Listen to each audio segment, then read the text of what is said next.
My name's Gil Martin. I'm one of the co-founders of Soul Seekers Ghost Hunters, and I'm also in charge of all the technical equipment. Hi, I'm Sarah Jane. I'm the other co-founder of Soul Seekers. I have a sensibility to ghosts and spirits, which I've had all my life, and I go in and see what I can pick up at a location that's supposedly haunted. I'm Neil Davis, and I'm more the technical side of the team.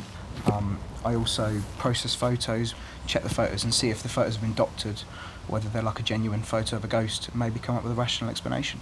I'd say I'm sceptical, but it doesn't stop me from getting scared the hell out of whenever anything happens on an investigation. I'm usually the first person to run out and grab a cup of tea. We're ghost hunters. The reason we go out and hunt ghosts is mostly because we'd like to get some form of evidence for people, but we gather what we do get together and we, show it to people, and then they can make their decision whether they feel it's paranormal or not. Most people, well, people that believe, they, honestly and truly believe what we get is correct, and they love it. People that believe in the paranormal love it, and they're out in search of the truth as well, but you do get non-believers that really give you a hard time. I get called nutter and all sorts of things sometimes, so, it just depends what you believe in. The places that we tend to investigate are, well, it could be anywhere from just your average council house to great big mansions.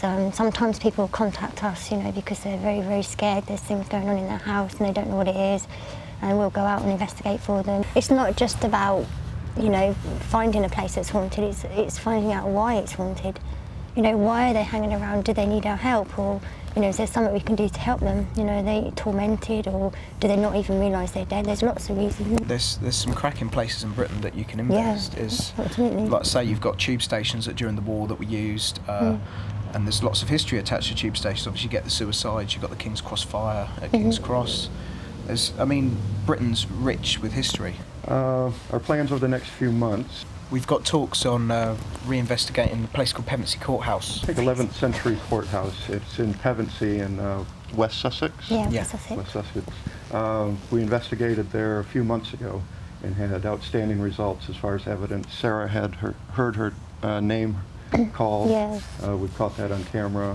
Yeah. We had footsteps, unexplained knocking. The locked-off camera picked up a lot of evidence there, and they've invited us back in any time, so I think we may go back there. Ghost hunting itself isn't glamorous, is it? No. Yeah, many times we've been sat in cold rooms, shaking at 2 o'clock in the morning with a thermos flask, but it's the whole kind of, you're doing something. I've mentioned to any of my friends I do the ghost hunting, and they're like, oh, ghost hunting, oh, can I come, can I do it? There's so many people interested in it, because it's almost like religion. You can't prove or disprove it. It's just people really trying to it's people's minds, I suppose, and it plays on their beliefs. There'll always be the argument between the believers and the non-believers, and they'll always come up with a logical explanation, even if we have gone through everything and said, yes, this has got to be paranormal. And, I think that the only thing you can do is give the evidence to the people and let them decide for themselves.